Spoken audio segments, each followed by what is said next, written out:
Well, the Republicans, I think, are just constantly scared of the demographic shift in their electorate. So if suddenly the border between, Cuba and the US becomes open and there is more movement of immigration in that way, that just further, would further worry them, I think. Yeah.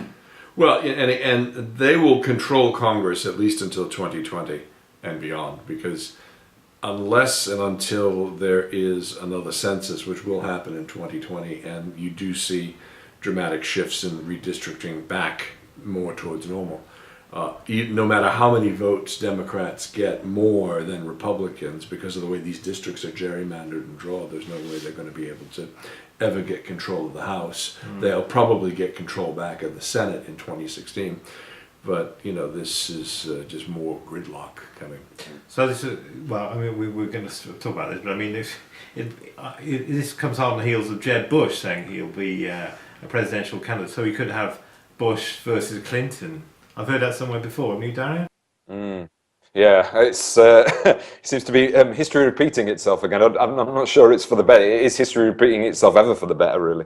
Meet the new boss, same as the old boss. Yeah. I mean, it's truly astonishing, and I mean, there is a growing body of people that are extraordinarily upset on both sides of the aisle about a Bush-Clinton rematch, because it's not doing, and the winner, the beneficiary of all this, is the woman who said no matter what, she's not going to run, and that's Elizabeth Warren.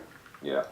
So I don't know. I'm not sure that people are just going to stand by and watch coronations. It does just show how dynastic the whole. I mean, I know that we've got dynasties here in Britain, but I mean, it's incredibly dynastic, isn't it, in terms of politics in America? Well, I think the base is the issue. I think it's like Bush and Clinton. Obviously, they can appeal to that base of their parties, which gives them the platform to then fight the election. Whereas somebody like Elizabeth Warren, who might in the sort of general political sense might be a great candidate, can she bring together a wide enough base to put her in the position to make a run? Well, the interesting thing is, if you look at the debate that happened over this big funding bill. The far right Tea Party opposed it, as did the far left, for essentially the same reasons, even though the ideology was different.